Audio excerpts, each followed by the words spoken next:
Assalamualaikum warahmatullahi wabarakatuh. Jumpa Waalaikumsalam. dalam ruang editorial Harian Kedaulatan Rakyat. Hari ini kita berbincang lagi terkait dengan berita yang lagi hangat belakangan ini. Ya, ini kalau sekarang kita kembali membicarakan soal olahraga, yaitu bagaimana aktivitas olahraga. Kali ini yang lagi hangat adalah sepak bola. Sepak bola kemarin Liga 1, Liga 2 ditunda, dan sekarang mulai akan diaktifkan lagi. Tapi kita pengen lebih jauh mengetahui bagaimana sepak bola DIY. Termasuk ada peserta juga Liga 1, ada Liga 2, juga ada dari DIY. Yaitu Liga 1 PSS dan Liga 2 PSIM Yogyakarta.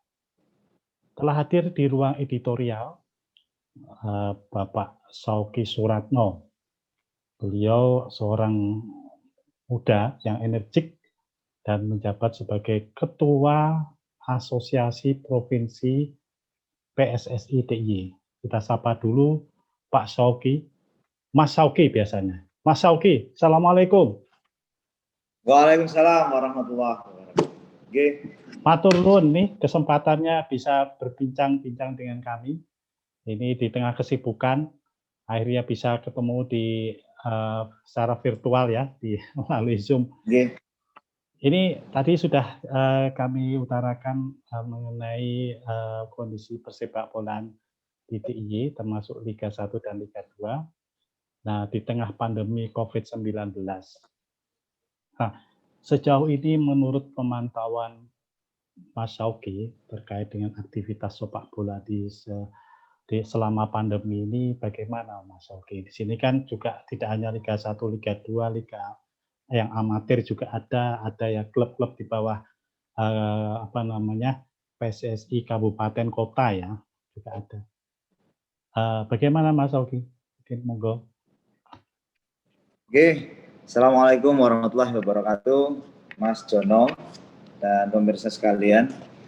Jadi pandemi ini ternyata secara signifikan ya cukup mempengaruhi perjalanan kegiatan sepak bola, khususnya di lapangan atau di outdoor, karena protokol pandemi itu tidak memberikan ruang yang cukup luas bagi interaksi full body contact di lapangan. Nah, itu sebenarnya akarnya di situ.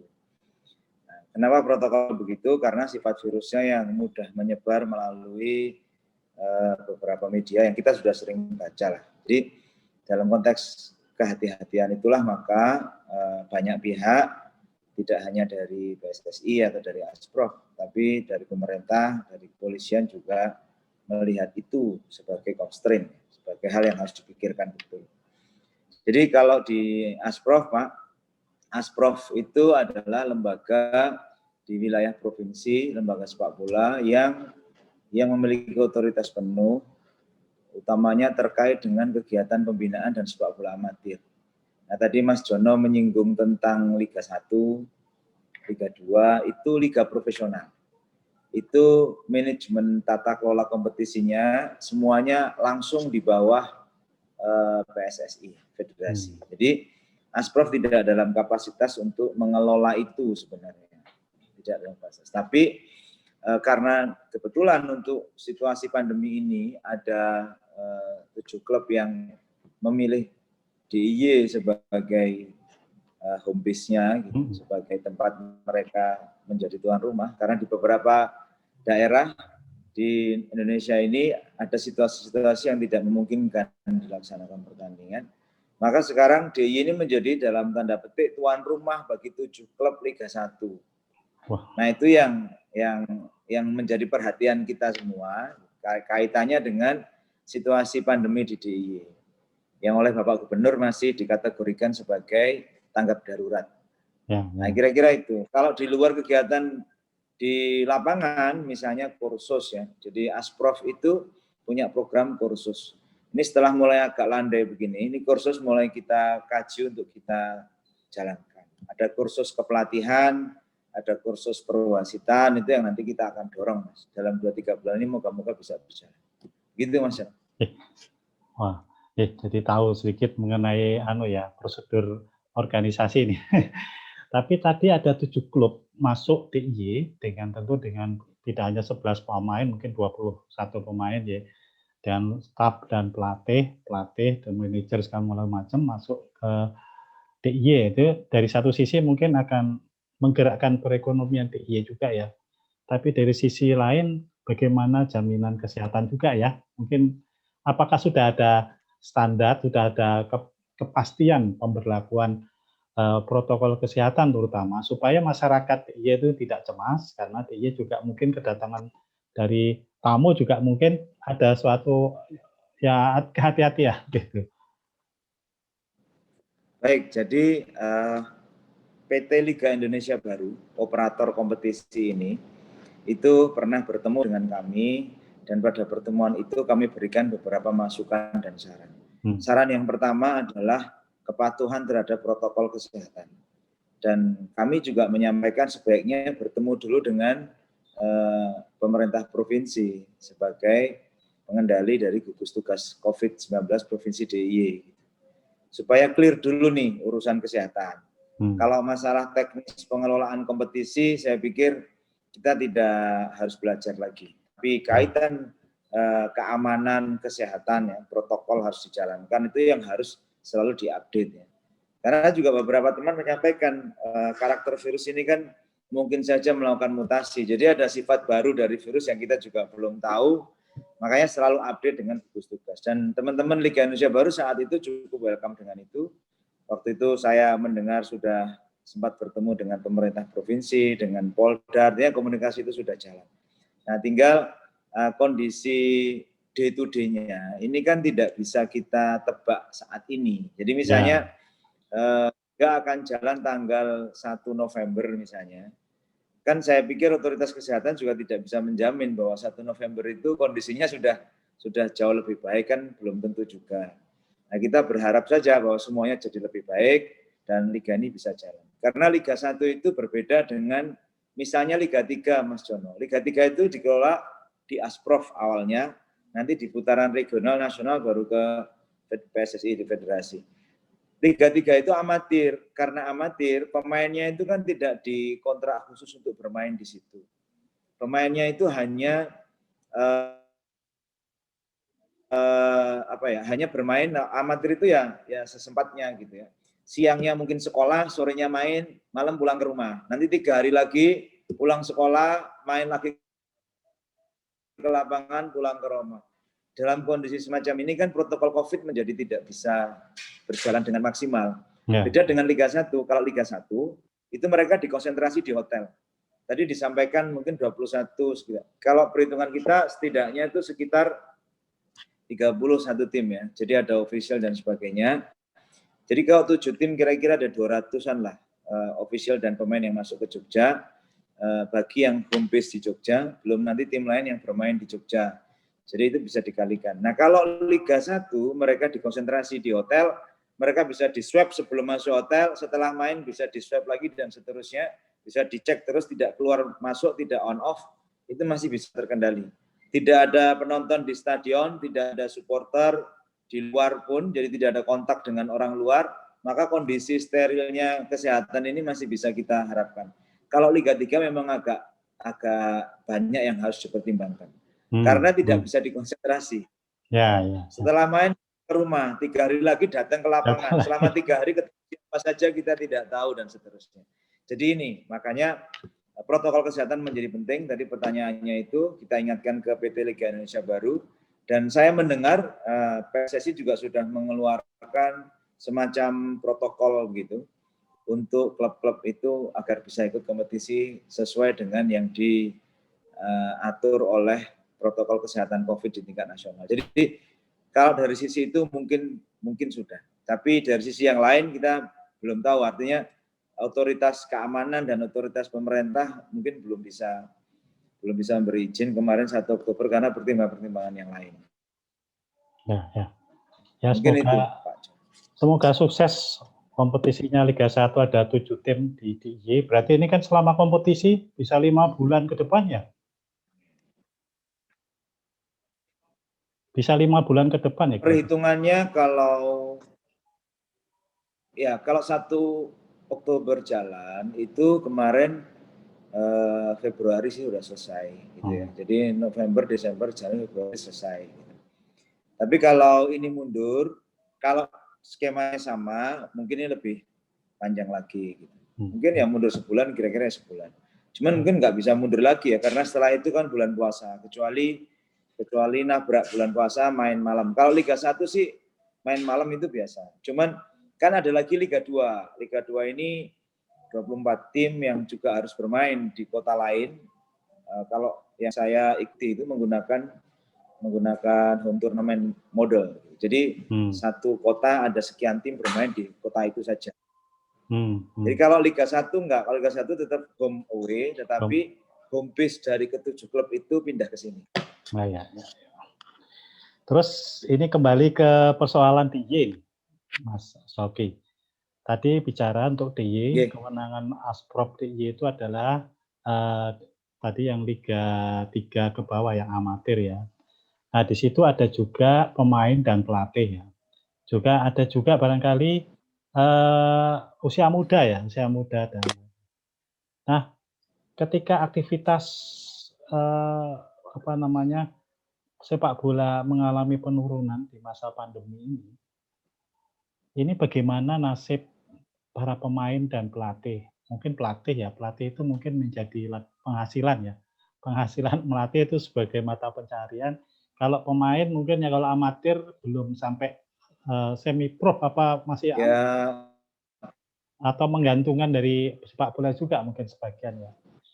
Nah, ini ada ibaratnya keperpihakan nggak misalnya mereka yang ibaratnya menganggur lah gitu ya, menganggur tidak ada aktivitas ini. Kalau di dunia pekerja itu ada BSU, bantuan subsidi upah. Nah, ini kalau di sepak bola ini kan karena sudah menjadi industri untuk yang profesional, yang ini apakah juga ada keperpihakan mungkin diusahakan sehingga mereka para pelatih ini juga tetap bisa eksis, atau mungkin para pemain yang mungkin semi profesional ini di tingkat amatir barangkali masih bisa kelayakan hidupnya bisa dipenuhi gitu. Ya, jadi gini Mas, sepak bola ini kan full private ya. Jadi industrial scheme-nya itu full private. Jadi sepak bola profesional Liga 1, Liga 2 itu swasta. Penyelenggaranya PT Liga Indonesia Baru itu juga swasta. PSSI pun kan swasta. Gitu. Ya. Jadi untuk mereka jalankan kompetisi itu tidak gampang. Hitung-hitungannya kalau satu klub Liga 1 sebagai perseroan terbatas itu mengikuti kompetisi kan miliaran tuh, gitu ya, miliaran. Dulu biasanya mengharapkan pendapatan bisa dari supporter yang datang ke stadion. Sekarang kan nggak bisa. Yang ada justru pengeluaran yang mungkin bertambah. Dulu mungkin membawa satu rombongan tim cukup satu bis. Mungkin sekarang nggak bisa karena ada physical distance. Jadi membawa 25 orang itu mungkin tidak bisa satu bis. Itu harus 2 bis. Jadi ongkos bisnya nambah. Ini misalnya begitu. Biaya masing-masing pemain untuk di swab berapa? Berapa kali swab selama sekian bulan? Biaya untuk mengatur foodingnya, makanannya, nutritionnya semua juga berbeda. Vitaminnya juga berbeda. Dan ini intinya adalah ada konsekuensi dari industri ini yang justru membutuhkan dana lebih banyak. Nah, kaitan sama tadi ya, pengennya kita sih teman-teman yang kebetulan bergelut di sepak bola dan mungkin sekarang belum bisa berkegiatan ya, kita bisa mensupport. Gitu ya. Tapi kondisi industri saya pikir kalau hari ini ya belum sekuat itu. Nah, yang disebut keberpihakan itu kalau kemudian semacam santunan dan sebagainya, ya kalau government kan bisa karena government kan memang ada dananya. Kalau private ini agak susah. Tapi sebenarnya asal kegiatan sepak bola ini bergerak, itu mesin industri ini pelan-pelan juga bergerak. Apalagi kalau di Liga Pro itu sudah pasti engine-nya jalan. Nah, bagaimana Liga 3? Liga 3 itu sebenarnya substansinya amatir. Itu liga untuk mereka yang memang tidak secara profesional terikat pada klub gitu ya kalau itu pemain, atau secara profesional tidak harus terikat dengan sponsor dan sebagainya karena itu amatir. tapi dapat sponsor ya bagus. Gitu. Ada pemain yang mau bermain dengan honorarium minimal ya bagus, karena itu amatir. Bahkan semangatnya itu menjadi semacam preparation league bagi klub-klub lokal yang ingin naik ke pro gitu, main di situ dulu. Tapi kalau tadi disampaikan kalau keberpihakan itu ya sebisa mungkin kalau kebetulan di asosiasi ya, ada asosiasi kabupaten kota, ada asosiasi provinsi PSSI itu, kami ini juga lagi survival gitu ya. Itu bagaimana caranya bisa memutar kegiatan seperti itu. Misalnya tadi saya mau rencanakan bikin kursus gitu ya. Teman-teman Asprof sudah merencanakan ketika melandai ini kasus pandeminya, kita akan bikin kursus pelatih dan wasit. Nah itu kemudian ada kegiatan. Mungkin ada pemasukan. Pemasukannya untuk danai kegiatan lagi. Asprof, Askap, Askot itu lebih ke education development, Mas. Jadi ya pasti cost center di situ gitu. Ya, pasti cost center. Tapi kalau yang industrial seperti Liga Pro atau tim nasional yang memang bisa mendatangkan sponsor lebih banyak, nah itu bisa mestinya nanti akan mensubsidi lah. Logikanya begitu. Tapi itu bukan kewenangan Asprof. Jadi Liga Pro dan National Team itu memang itu program dan kewenangannya federasi di pusat. Nanti federasilah yang mestinya mengatur ini semua. Jadi ada subsidi-subsidi ke Asprof, nanti ada juga ke Askap, Asprof. Mestinya begitu. Itu Mas. Ya, tapi government perlu nggak? Artinya mengharapkan government ikut melibat berpihak pada mereka yang di dunia sepak bola nggak? Kira-kira. Tadi kan jelas kalau dari dunia industri sepak bola jelas itu sekarang lagi beban berat. Tapi yang untuk pemain-pemain di IY, pelatih segala macam itu, kalau saya melihatnya ya mestinya pemerintah atau government ikut juga memperhatikan hal itu karena mereka sudah menjadi bagian dari pencaharian ya. Kalau pekerja di dunia industri sudah mendapat perhatian ya dengan BSU. Mungkin nah ini mereka-mereka yang di kegiatan sepak bola olahraga ini yang juga menjadi mata pencaharian itu mesti harapannya sih kalau saya sih pengen ya dari Asprof menurut Pak Saukis gimana sebetulnya? Juga apakah juga mengapa harapan itu? Kalau frame-nya saya sepakat karena ada Impres Pak. Impres 3 tahun lalu itu yang dari Presiden itu menyampaikan tentang percepatan pembangunan sepak bola nasional. Sebenarnya kalau itu diseriusi, pemerintah bersama federasi membreakdown itu, gitu ya, sampai ke sekian kegiatan, itu akan sampai ke yang diharapkan Mas Jono. Gitu. Cuman kan persoalannya, mungkin teman-teman masih berpikir bahwa sepak bola itu ya di lapangan itu, main bola itu. Kalau Asprof sekarang enggak. Jadi Asprof itu sambil menunggu pandemi ini reda, sambil menunggu kita diperbolehkan berinteraksi langsung full body contact di lapangan, misalnya ada vaksin, ada obat gitu, kita menyiapkan nih, kita sekarang sedang mengkaji beberapa hal nih di Asprof.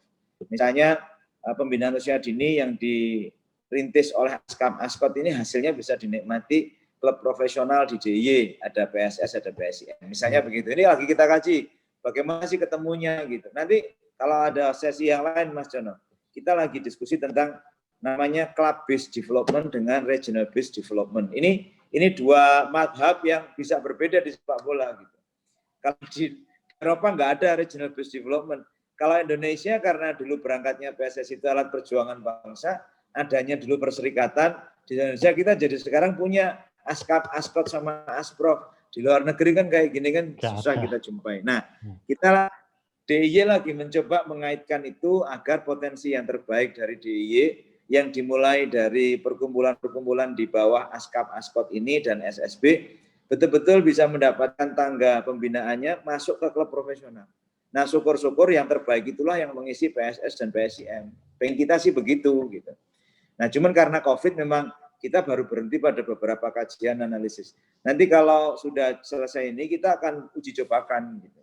Kita akan ajak semua anggota Asprof DIY itu untuk membicarakan ini dan kemudian membuat rumusan-rumusan yang bisa dijalankan. Kita akan dicobakan. Mestinya kalau tidak ada COVID, Pak, tahun ini tuh Asprof itu menjalankan 2 kegiatan obligatori. Obligatori itu kewajibannya Asprof. Misalnya apa? Misalnya Champions DIY ya, itu nanti ada misalnya dulu namanya Piala Asprof. Itu juara-juara antar kabupaten kota dibuatkan kompetisi sendiri. Kemudian di bawah itu under 16-nya. Jadi yang terbaik dari Sleman, Bantul, Gunung Kidul, Kulon Progo, Kota Jogja, yang terbaiknya ambil 1 atau ambil 2, frekuensinya kita tingkatkan. Nanti anak-anak usia 16 itu akan main di situ. Nah, kalau ini bisa seperti itu, jalan nanti ada connecting antara pembinaan di sini dengan klub-klub pro itu. Gitu, Mas. Itu yang dimaksud yang kompetisi anggota PSSI atau anggota Asprop apa ya? Bukan anggota Askot dan Askap kira-kira. Yang kompetisi yang dimaksud Mas Auge. Oke. Iya, jadi gini. Kami di Asprof DIY itu mengkategorikan kegiatan menjadi 3.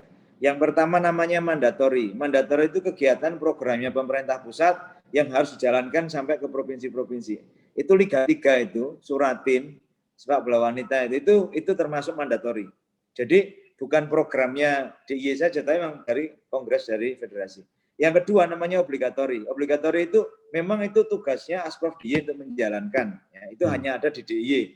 Misalnya apa? Juaranya kompetisi Askap Sleman, Askap Bantul, Askap Gunung Kidul, Askot Kota itu ditandingkan sendiri, dibuat kompetisi sendiri. Itu yang tadi dulu namanya Piala Asprof. Nah, selain itu pengurus sekarang itu akan membuat kompetisi juga se-DIY itu under 16, di bawah 16.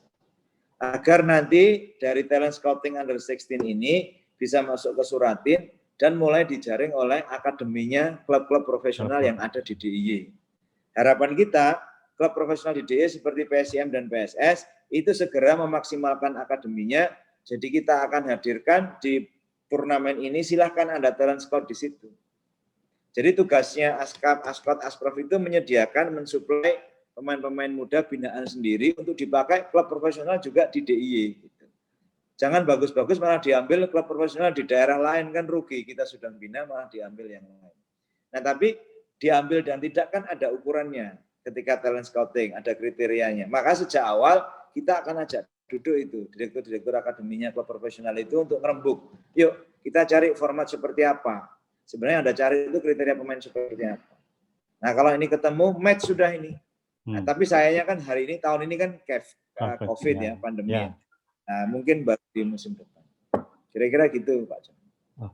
Ini bicara, ya ini kembali bicara tadi, pembinaan tadi. Kalau dua sepak bola, klub profesional di DIY, yaitu PSIM dan PSS ini kan sudah mulai membenahi diri dengan masuknya investor dari luar ya, dari luar DIY, artinya DIY itu menarik untuk menjadi investasi sepak bola. Tadi dihubungkan dengan upaya tadi mencari bibit unggul tadi, kita kira-kira peluangnya connecting-nya lebih kencang kan sebetulnya daripada tahun-tahun sebelumnya, Mas Yogi. Pasti kalau yang sama dengan akan ketemu nih kita talentnya yang jadi Indonesia itu Mas Jono 18 klub Liga 1 itu isinya Pro Academy.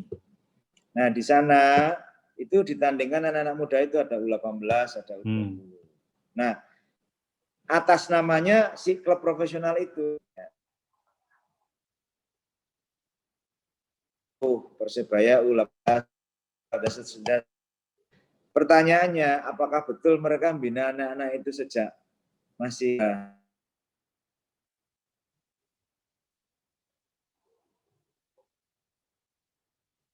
dari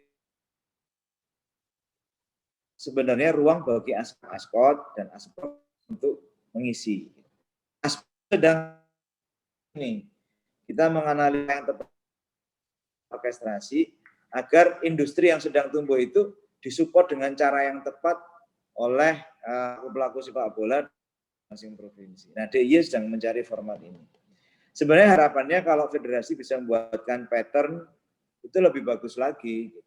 Cuman kita masih nunggu nih kayak apa nih federasi akan buat pola itu, membuat gitu, Mas John. Oh, Baiklah Mas Oki, mungkin ada pernyataan penutup barangkali sebelum kita close Mas Oki. Saya di KR memohon kepada sepak bola, yang pertama kita berdoa agar pandemi segera selesai, gitu ya. Dan yang kedua, jangan berhenti karena ada pandemi, tapi tidak harus berkegiatan di luar. Tapi kita lakukan apa yang kita bisa, terutama untuk menjaga fitness kita, gitu ya, menjaga kesehatan kita.